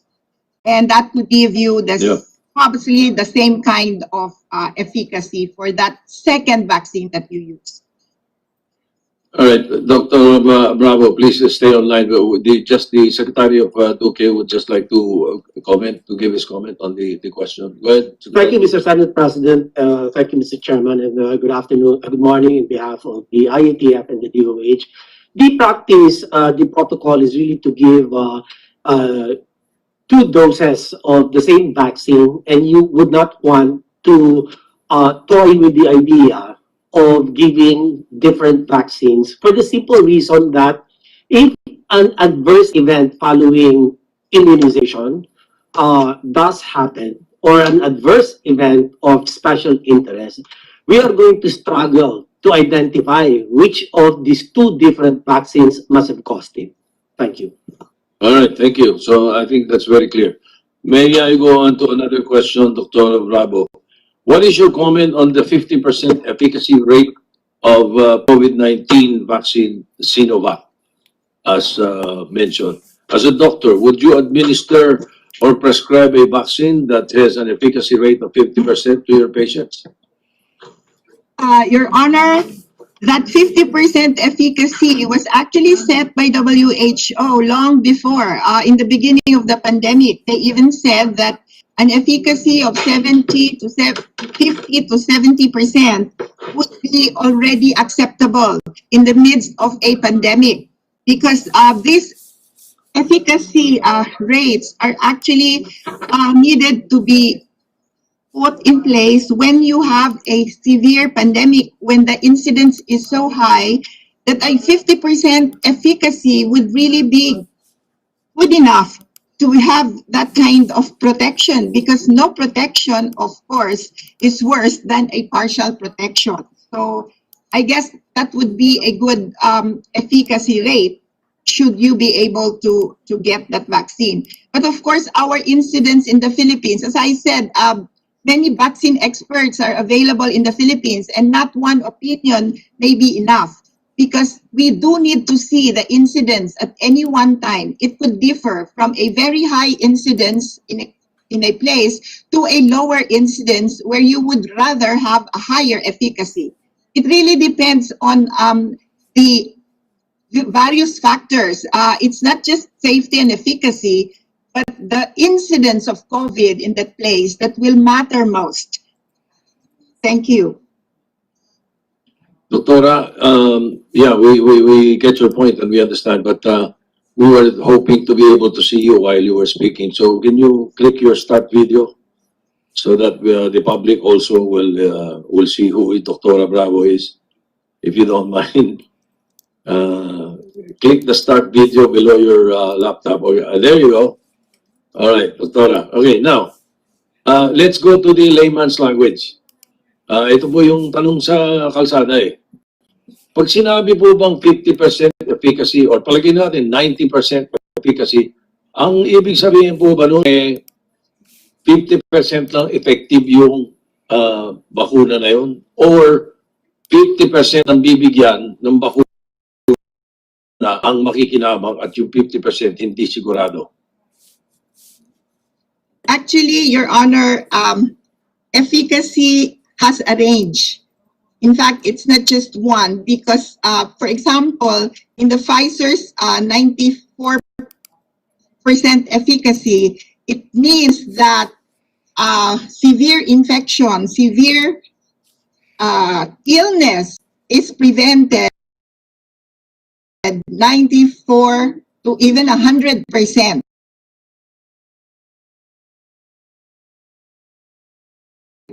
But that we still do not know in so far as how much transmissibility efficacy is there from preventing all kinds of infection, or is it just preventing the severe infection and the hospitalization of a certain vaccine?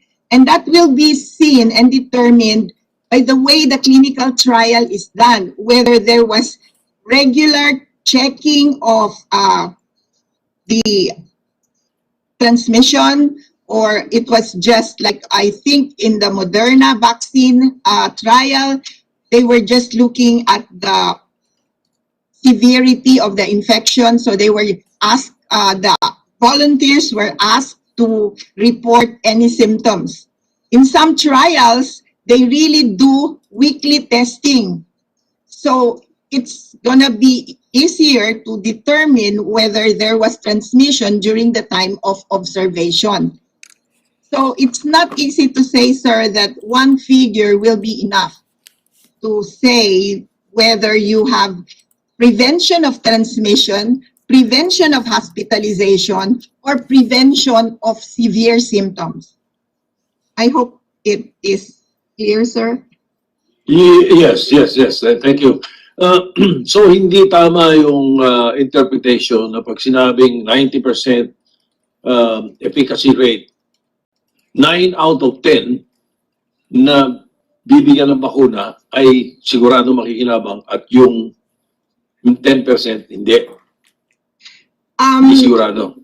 If you say 95%, sir, we would actually think that it means that illness is prevented. But as you know, more than 70% of illnesses are not symptomatic, meaning they don't have any symptoms, or they might just have mild symptoms, but they may have the disease and can be transmitted. Although this is quite rare that you will transmit if you are not symptomatic. This is something that we all know. Some are also asymptomatic but can spread the disease. So when the efficacy is determined, we do need to really look at all the angles and look at the clinical trials, look at how the various figures were computed. Related to that, Senator Lacson, what is that you were... Kindly educate us further, Dr. Bravo. Before you even determine the vaccine efficacy, di ba dapat malaman muna natin yung RR, yung risk ratio? How do we compute risk ratio? Because I understand it is to compute or to determine vaccine efficacy, 1 minus risk ratio. Tama po ba yun? Yes, sir. We call it R0 or R sub-zero. It's the rate of transmission that you get. You'll have to compute it by the number of people at one time who have the illness, and then over a period of time, you are able to compute the rate of increase of your COVID. So if you will notice, it would vary when earlier last year, during the time of July, August, when the PMA or when the medical societies asked that we do another lockdown, we were already having a low R0, okay, transmission. And then suddenly in July and August, from a below 1, we increased to almost 1.5. And there was a big high, there was an increase in the incidence of COVID. Thank you. With the permission of the Senate President, tinanong ko po yun dahil may nakita kaming data from CDC regarding against Sinovac. Hindi naman natin pag-initan yung Sinovac, but it appears, and the source of the formula is CDC, and this came from the Brazil's clinical trials. Kindly pass that to the screen, yung computation. Lumalabas po, yung 50.41 efficacy, na sinasabing efficacy rate, is not efficacy rate at all, but it is the risk ratio. And to come up with the computation of the vaccine efficacy rate, i-deduct natin yung 0.5041 from 1. So lumalabas po dito, ang vaccine efficacy ng Sinovac is only 49.58, which is below the threshold imposed by the World Health Organization. If you can see on the screen, Dr. Bravo, kindly validate lang if that's a correct computation or presentation. This is vital because I understand from Director General Domingo na nag-apply na yung Sinovac. And this may aid them when they decide whether or not to issue the EUA following the WHO standards. Ayan po yung computation.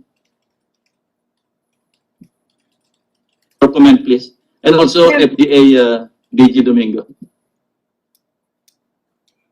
Well, this is the standard. This is the standard computation, and I would say that. Well, first of all, sir, it would really need to see the whole clinical trial, and the experts on mathematical computation would really be able to tell us based on this. But if this data is okay, I mean, it's there. This is a standard calculation, and this would be. We just want to know whether this, as I said, serious, moderate cases, mild cases, these are all being classified, and it depends on what. I think this is something like overall. But if you look at the symptomatic cases, if you just want to prevent the symptomatic cases, it might give you a different figure. Because as I said, not everyone. Everyone. Not all. This vaccine efficacy is being calculated based on all the cases, and even the mild cases, I think, is being computed, and this is what is not, I think, seen in other vaccines. Only the one that we have are symptomatic cases. But this Sinovac is putting out everything from mild, serious, and even those that have been tested in terms of being asymptomatic. So I guess, as I said initially, there will be different figures in terms of efficacy. So it's not easy to compare one over the other unless you have all of these figures at hand. And that is what our vaccine expert panel are doing. And I am just not, the only one who can analyze this. We do need a lot of minds to look into all of this. As I said, it's not easy to just have one figure and say this is it. Mga kasibya, no, ang nagpadayon nga hearing sa Senado nga diin medyo interesting ang tatuda. Kay ko ganahan mo putol unta, no, pero oras naman sa atong pagpaminaw mga kasibya sa alas 11 nga novena mass, no, sa Basilica Minori del Santo Niño. Pero kung makabalik ta karong taud-taod mga kasibya human sa misa, kung di sa magbalita sila si Roy Lacasa karong alas 12 maningkamo ta ni sa kining mapabalik na itong pabati ninyo ang gipahigayon nga hearing sa Senado. Inyong nabati diri sa June Perez, Y Kapares, at your service sa mga kasibya, no? So hinaot yung makabalik ta karong taon, pero in the meantime ato nang paminawon karon ang nagpadayo ng misa, kung nakadawat na mo diha og kining sabi tawag ani kanang tawag natong notification, no? Palihog paminawa ang misa nato nga manukad gikan sa Basilica Minore del Santo Niño ang 11 o'clock nga kining novena mass sa ikapitong adlaw sa nobinaryo ni Senyor Santo Niño, mga kasibya. In the meantime, ako na si June Perez, manamilit ninyo mga kasibya. Manginaot makabalik ta karon taon diri gihapon sa Sibya TV. Bye.